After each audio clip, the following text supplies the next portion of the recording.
You know, I was lied to about my birth mother. I found out I was adopted at the age of 5. Um, Started asking about my birth mother at the age of 5. I was lied to, given fake documents, hated on, ridiculed, beat as a child. Every time I asked about my birth mother. So, I went through my years wondering who she was.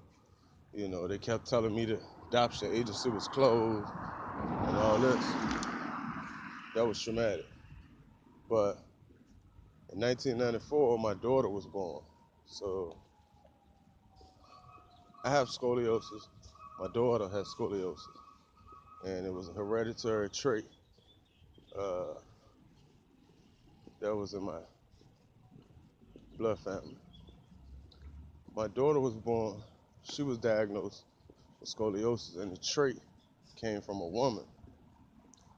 So when the doctors used to always ask my adopted mother, you know, we need to do genetic testing, can we please get some uh, information, on his mother, talking about me, because they had did genetic testing on me and my daughter's mother, and neither one of us, my daughter's mother didn't carry the trait. I carried the trait, but the genetic, uh, the underlying trait came from a woman. They kept telling them they didn't know the adoption agency was closed, all the lies they told me. So, her scoliosis kept getting worse and worse. So the doctors kept saying, well, in order to help this child, we need to find out, how bad the scoliosis get. They kept lying. Um, my daughter got 12. She needed to wear a back brace, to straighten her spine up. They didn't know how bad the scoliosis was going to get. Um,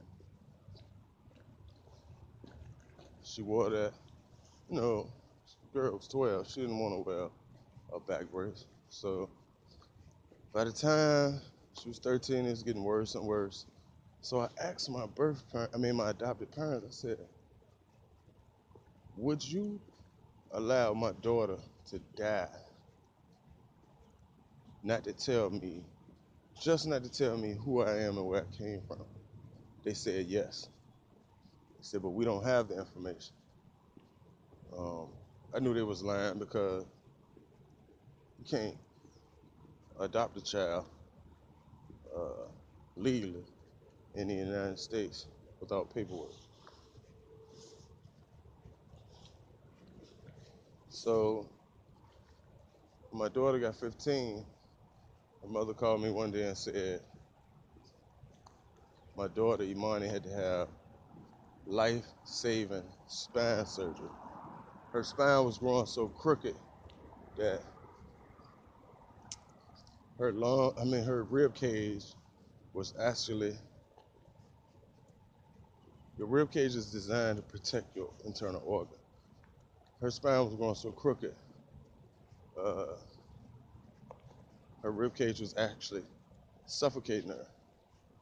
So I asked my adopted mother, I said, well, would you, would you do that shit not just to allow me to know who my mother is? She said yes. My daughter had to get cut from the top of her neck, from the bottom of her neck, all the way down to her butt crack. She had to have her spine knocked in place with a hammer, a mallet, and 6 titanium screws put in her spine just so she could live. Don't you know these people are Christians? Don't you know every black person that knew me or knew my situation said that I was being disloyal to my adopted parents? Man, in my opinion, black people have no hearts. In my opinion, Christianity is just a word. has nothing to do with religion or the goodness of people. Uh, don't you know, in the community I grew up in, these people sided with my adopted parent? I mean, that just goes to show you the ignorance, the control, and the totality that people have over adoptees. For this reason, that's why you see me alone, and I don't trust nobody. Imagine that, and it's odd because when you see mothers in hospitals or the doctor and their child is sick, they say, I don't care what it takes. I do whatever I have to do to see my child feel better. Well, it was the opposite for me. I've been asking about my birth mother since 1978. I just found out who she was uh, a year and a half ago. And by the time I had forced them, my adopted parents, to give me the information, my birth mother had already been dead for 2 years. See, these are the people that people call Christians. For this reason, I will never in my life be religious. Black Christians have no morals. I even reached out to my adopted mother's church.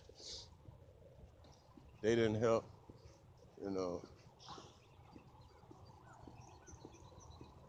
there's no morality, no sympathy, or no empathy amongst black people. It's all control. In fact, black folk have treated me worse than white folk. And I grew up in Verona, where, man, it was 80 or 90% white where I went to school at. So I grew up around the Klan and all that. Niggas have treated me way worse than white people have. In fact, it was a white lady who got me my information to my mother. And it was black people who always hated on her.